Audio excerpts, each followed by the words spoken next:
खबरें खेती में आपका स्वागत है। मैं हूं रूपम। आइए एक नजर डालते हैं आज क्या है खास कृषि समाचार में।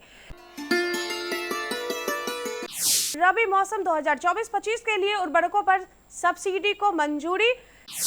सब्जी की खेती नगद आमदनी का जरिया। साहिवाल और गिर नस्ल की गाय ही पाले किसान। प्रधानमंत्री नरेंद्र मोदी की अध्यक्षता में केंद्रीय मंत्रिमंडल ने देश के किसान भाइयों और बहनों को सस्ती दरों पर फसल के लिए पोषक तत्वों की आपूर्ति हेतु अक्टूबर 2024 से मार्च 2025 तक के रबी सीजन के लिए उर्वरकों पर 24,474.53 करोड़ रुपए की सब्सिडी की मंजूरी दे दी है। प्रधानमंत्री ने कहा कि इस कदम से देश के किसानों की खेती की लागत काफी कम हो जाएगी। वास्तव में यह एक बड़ा फैसला है जो किसानों को सब्सिडी वाले और उचित मूल्य पर उर्वरकों की उपलब्धता सुनिश्चित करेगा। साथ ही रबी फसल उत्पादन बढ़ाने के लिए प्रोत्साहन भी देगा। केंद्र सरकार ने किसानों को बेहतर मूल्य प्रदान करने और उपभोक्ताओं के लिए जरूरी चीजों की कीमतों में उतार चढ़ाव को नियंत्रित करने के लिए 35,000 करोड़ रुपए की खर्च के साथ प्रधानमंत्री आशा योजना को जारी रखने की भी मंजूरी दे दी है। पीएम आशा योजना किसानों को एमएसपी सुनिश्चित करने की एक बड़ी योजना है। मुर्गी पालक किसान भाइयों, अभी मौसम में काफी बदलाव देखा जा रहा है। ऐसे में मौसम में चूजे के लिए बेहद चुनौतीपूर्ण हो जाता है, जिससे चूजे और मुर्गियों में ऑक्सीडियोसिस और एस्परजिलोसिस जैसी रोगों की गिरफ्त में आ सकती है। बचाव का पहला तरीका टीकाकरण है और दूसरा है इस मौसम में मुर्गियों को नमी से दूर रखें। बाड़े में जो लकड़ी की कुंडी बिछाई जाती है उसमें या फिर आहार में नमी बिल्कुल नहीं होने दें। दरअसल किसानों के लिए आज सब्जी की खेती नगद आमदनी का एक बेहतरीन जरिया बन गया है। खेती की खबरों को आगे बढ़ाते हुए आज आपकी मुलाकात वैशाली जिले के मीनापुर गांव के किसान गजेंद्र कुमार से, जिन्होंने 2 कट्टे में करेला की खेती की है और अच्छी फसल के साथ साथ अच्छा मुनाफा भी कमा रहे हैं। जल बचाते हुए फसल को बचाना समय की मांग बन चुकी है। प्रधानमंत्री सूक्ष्म सिंचाई योजना इसमें काफी कारगर साबित हो रहा है, लेकिन अभी जल बचाने के साथ साथ ऊर्जा के पारंपरिक स्रोतों को भी बचाए रखने की आवश्यकता है। यह तभी हो सकता है जब हम ऊर्जा के लिए वैकल्पिक स्रोतों से कृषि कार्य करेंगे। इसमें सौर ऊर्जा काफी उपयोगी साबित हो रहा है। सौर ऊर्जा इकाई के साथ पीवी चैनलों के माध्यम से ऊर्जा को बिजली में बदल दिया जाता है। देश में कई जगहों पर ये बिजली सौर ऊर्जा आधारित सिंचाई प्रणाली को संभव बना रही है। सौर ऊर्जा से उत्पन्न बिजली पानी के पंपों को शक्ति प्रदान करती है, जो सौर ऊर्जा इकाई में लगी टंकी से पानी को पंप कर किसान के खेतों में पहुंचाता है। इस पानी से ड्रिप सिंचाई या टपक सिंचाई तकनीक से फसलों का पटवन पारंपरिक फ्लड सिंचाई की तुलना में काफ़ी उपयोगी है। ड्रिप सिंचाई प्रणाली के तहत खेत की फसलों की जड़ों तक बूंद बूंद पानी पहुंचाया जाता है।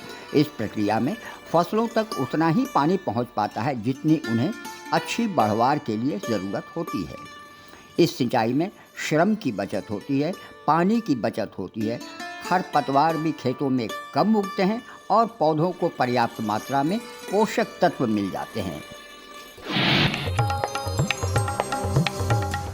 पशुपालक किसान भाइयों, दुधारू पशुओं के लिए आप देसी नस्ल की गायों पर ही भरोसा करें। जर्सी जैसी संकर प्रजाति की गाय दूध को ज्यादा देती है, लेकिन उनकी परवरिश ज्यादा खर्चीली और परेशानी भरी हो सकती है। कृषि वैज्ञानिक भी देसी नस्ल की गाय भैंस पालने की अनुशंसा करते हैं।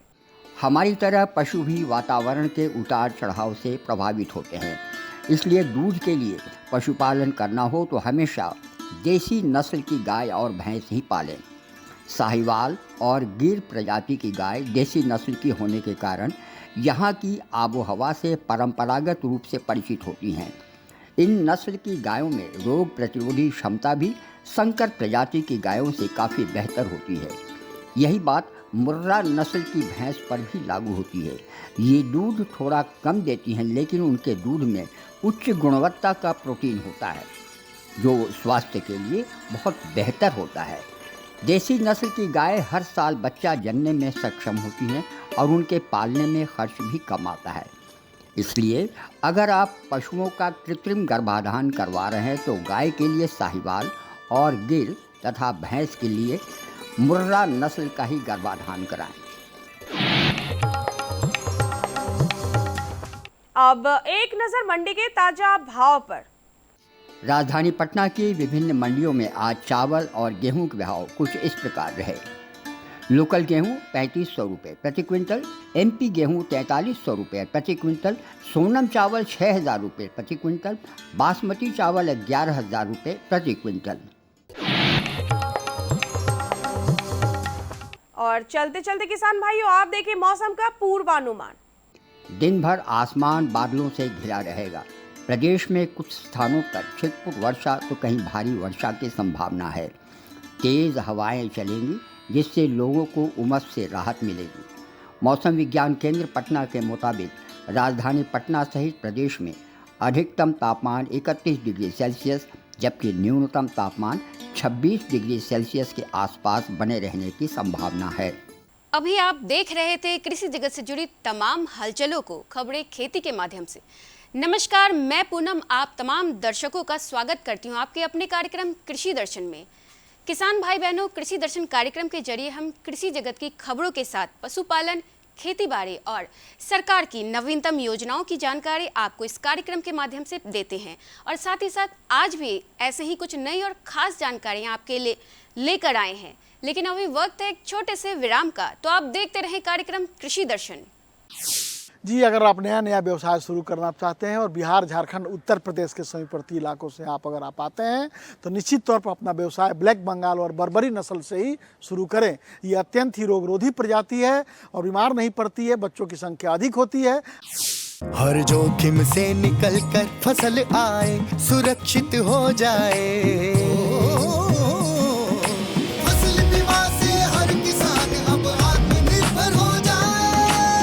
सूखा पड़े या बाढ़ आ जाए कोई डर नहीं। अब ओले पड़े या कीट पतंगे फसल खा जाए कोई फिक्र नहीं। अब कैसी भी आपदा हमारी फसल पे आ जाए, क्षति होने पर हमारे दावों का उचित भुगतान मिलता है क्योंकि हमने लिया है प्रधानमंत्री फसल बीमा। बुआई से फसल कटाई तक हर जोखिम का दावा, न्यूनतम प्रीमियम पर अधिकतम भुगतान का वादा। योजना से हर साल जुड़ रहे हैं 5 करोड़ से ज्यादा किसान। अब आपकी है बारी। नजदीकी कृषि कार्यालय, सहकारी समिति, बैंक शाखा, अधिकृत बीमा कंपनी या जन सेवा केंद्र में स्वेच्छा से करा सकते हैं पंजीकरण। फसल बीमा पोर्टल या फसल बीमा ऐप द्वारा भी किया जा सकता है पंजीकरण। प्रधानमंत्री फसल बीमा योजना, आपकी फसलों का संपूर्ण सुरक्षा कवच। कृषि एवं किसान कल्याण मंत्रालय, भारत सरकार। ब्रेक के बाद आपका पुनः स्वागत है कार्यक्रम कृषि दर्शन में।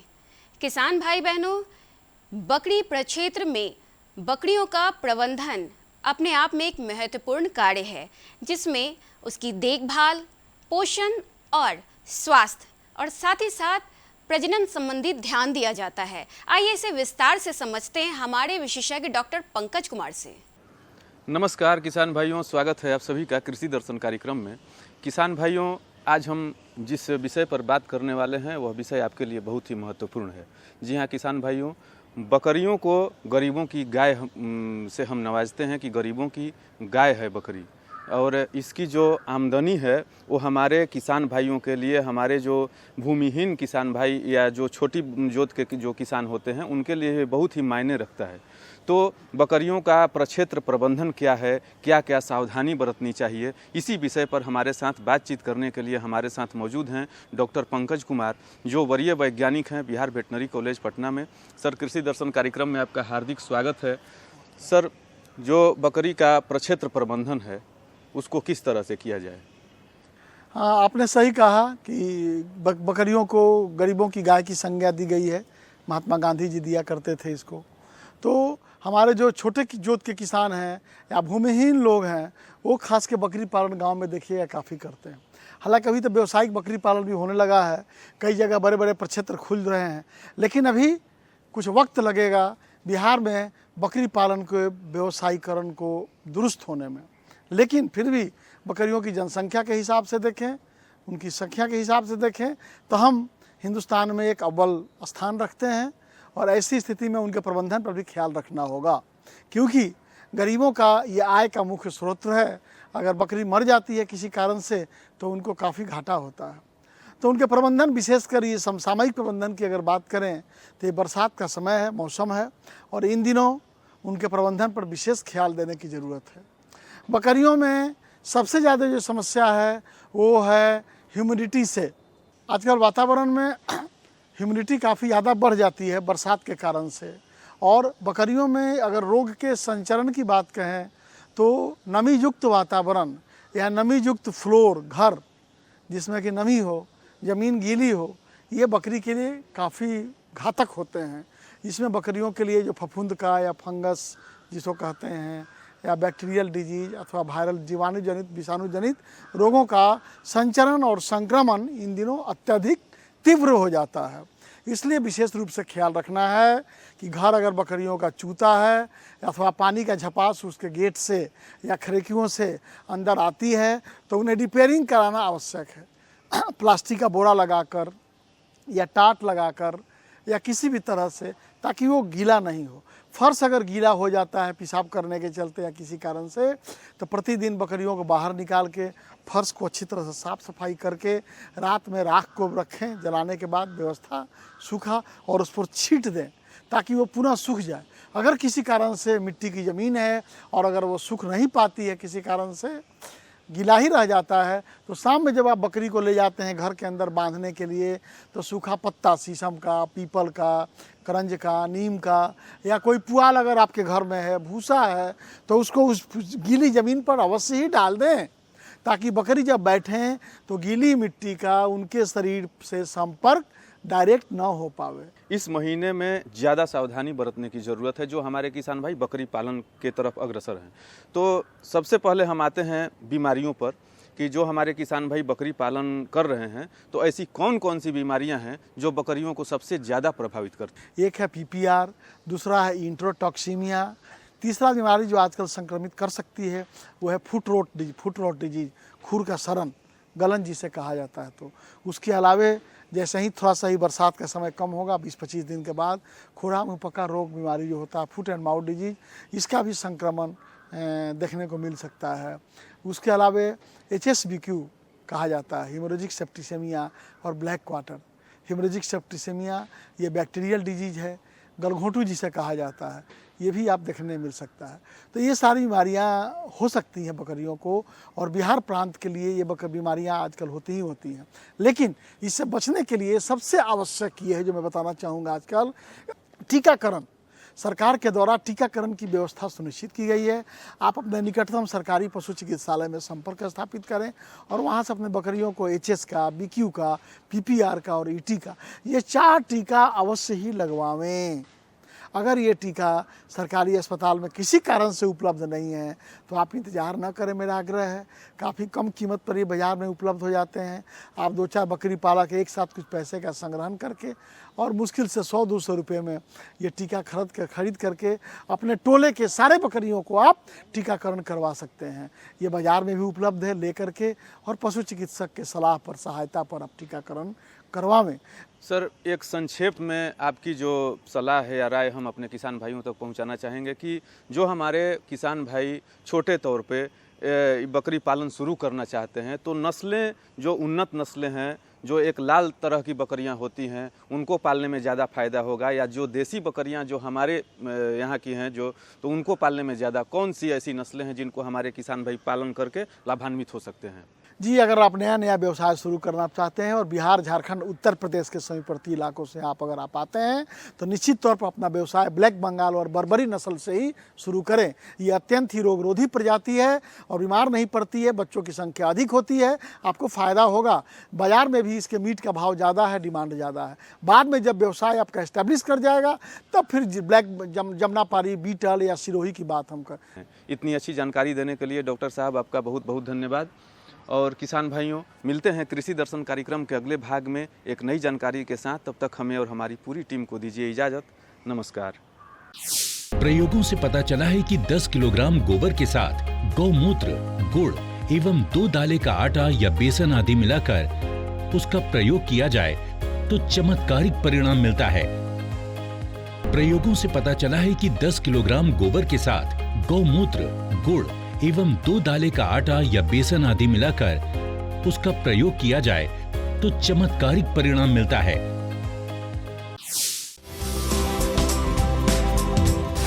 कृषि दर्शन कार्यक्रम का कुछ बदला सा है अंदाज, क्योंकि कृषि और कृषि से जुड़े अलग अलग सेगमेंट का हो चुका है आगाज। जानिए कैसे हो कम लागत में ज्यादा से ज्यादा पैदावार, जिससे बढ़े आमदनी और मुनाफा लगातार। सीखिए हमारे साथ कैसे हो हर मौसम के मुताबिक अपने पशुधन की उचित देखभाल, ताकि वे रहे सब स्वस्थ और किसान का जीवन हो खुशहाल। इसके साथ जानिए मंडी के ताजा भाव, मौसम का मिजाज, रणनीति, कृषि समाचार हर हफ्ते सोमवार, बुधवार और शुक्रवार संध्या 5:30 बजे से सिर्फ दूरदर्शन बिहार पर कार्यक्रम कृषि दर्शन। तो पशुपालक किसान भाइयों, देखा कैसे बकरी प्रक्षेत्र में बकरियों का प्रबंधन कैसे किया जाए, उसका सही देखभाल कर कैसे उत्पाद को बढ़ाया जाए। अब बढ़ते हैं कार्यक्रम के अगले पड़ाव की ओर। किसान भाई बहनों, भारत सरकार के कृषि मंत्रालय द्वारा और हमारे पीएम की पहल से आप किसान भाइयों के लिए कई कृषि से जुड़ी नवीनतम योजनाओं की शुरुआत की जाती है, जो हमारे कार्यक्रम के माध्यम से दिखाई जाती है। ऐसे ही एक योजनाओं से जुड़ी आज हम देखेंगे एक पिक्चर फिल्म, शॉर्ट फिल्म। तो आइए देखते हैं।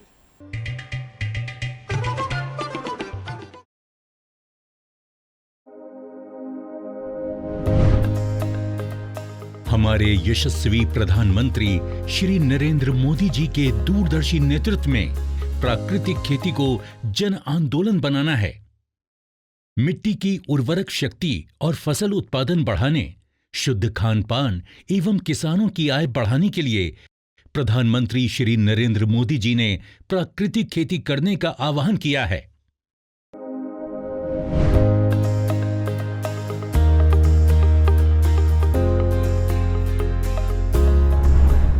मातृभूमि पुत्रोहम पृथ्व्या, अर्थात धरती हमारी माता है और हम उसके पुत्र। माता और पुत्र के इस रिश्ते को सदियों से सींचती आई है हमारी प्राकृतिक कृषि या देसी गौ आधारित कृषि। प्राकृतिक कृषि का अर्थ है बिना रसायन और बाहरी आदानों के प्राकृतिक संसाधनों का खेती के साथ समन्वय। प्रयोगों से पता चला है कि 10 किलोग्राम गोबर के साथ गौमूत्र, गुड़ एवं 2 दाले का आटा या बेसन आदि मिलाकर उसका प्रयोग किया जाए तो चमत्कारिक परिणाम मिलता है, जिसका नाम रखा गया है जीवामृत।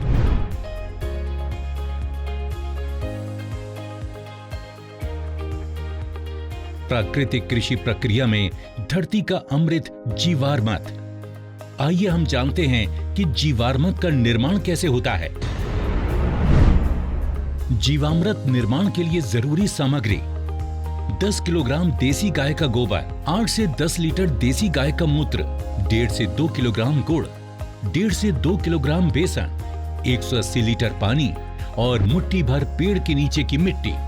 आसानी से उपलब्ध इन सामग्रियों से जीवामृत बनाने की विधि भी इतनी सरल है कि कोई भी किसान इसे अपने आप बना सकता है।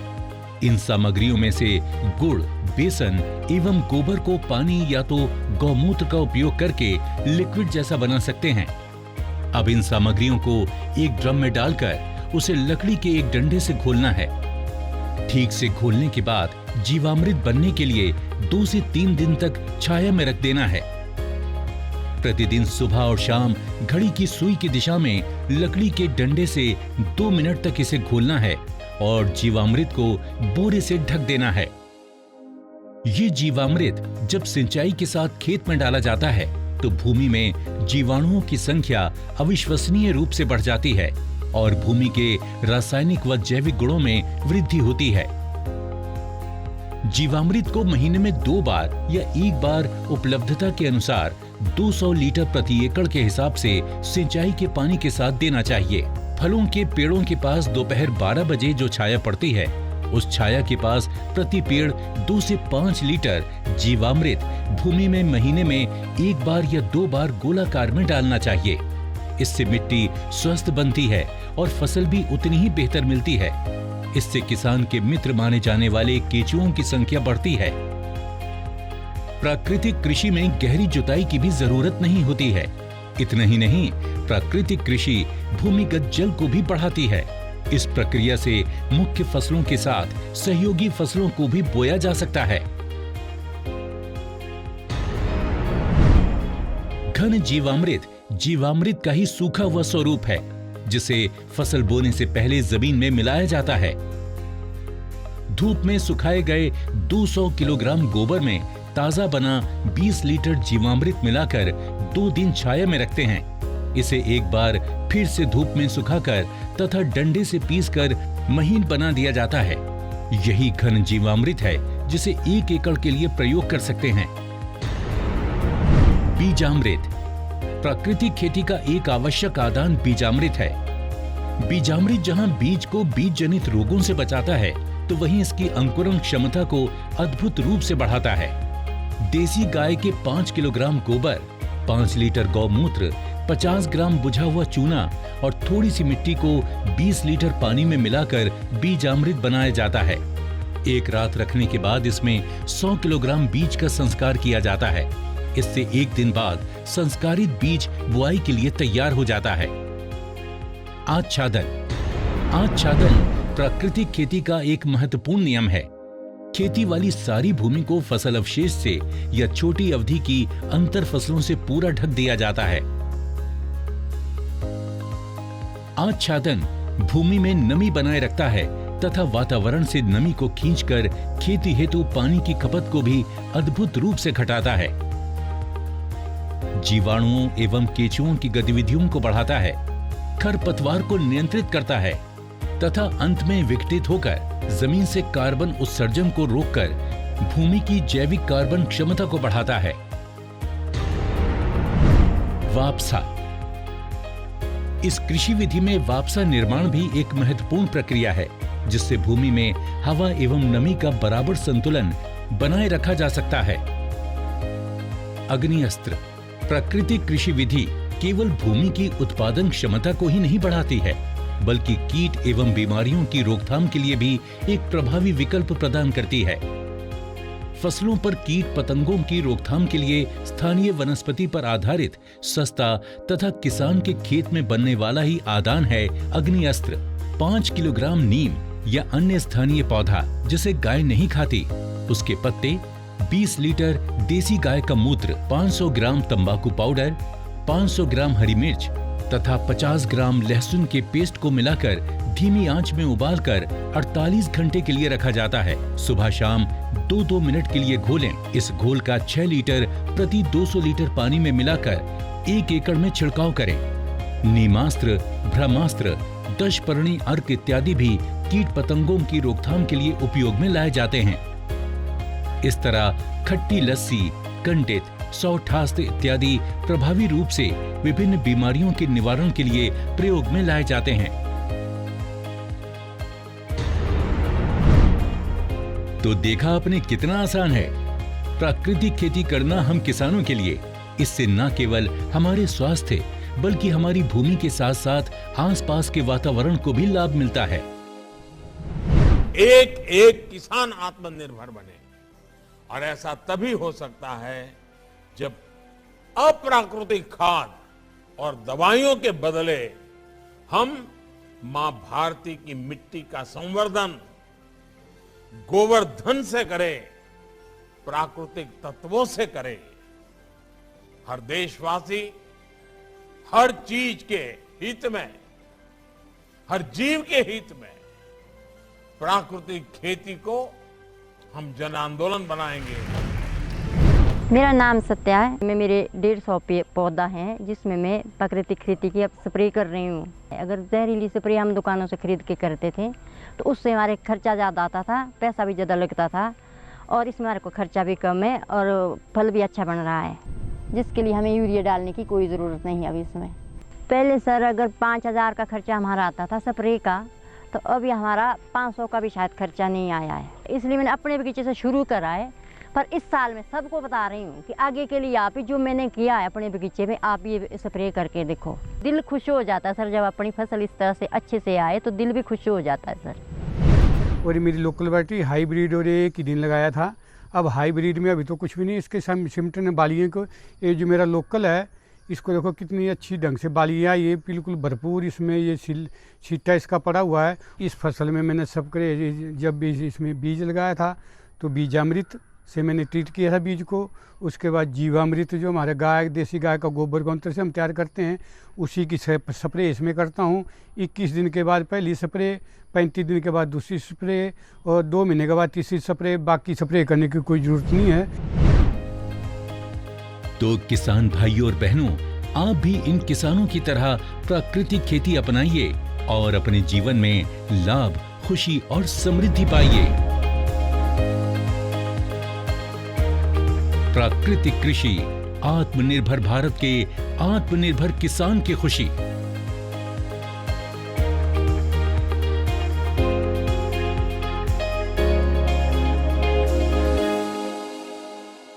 तो दर्शकों, देखा आपने कैसे बकरी प्रक्षेत्र में बकरियों का प्रबंधन किया जाए और साथ ही हमारे भारत सरकार की कृषि योजनाओं पर आधारित एक छोटी सी फिल्म।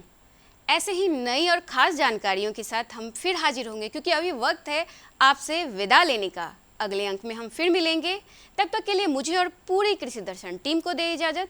नमस्कार। हमारा पता है कृषि दर्शन, कमरा नंबर 203, द्वारा केंद्र निदेशक, दूरदर्शन केंद्र पटना, फ्रेजर रोड, पटना। हमारा ईमेल एड्रेस है director@ddkpatna@gmail.com और kddkpatna@gmail.com।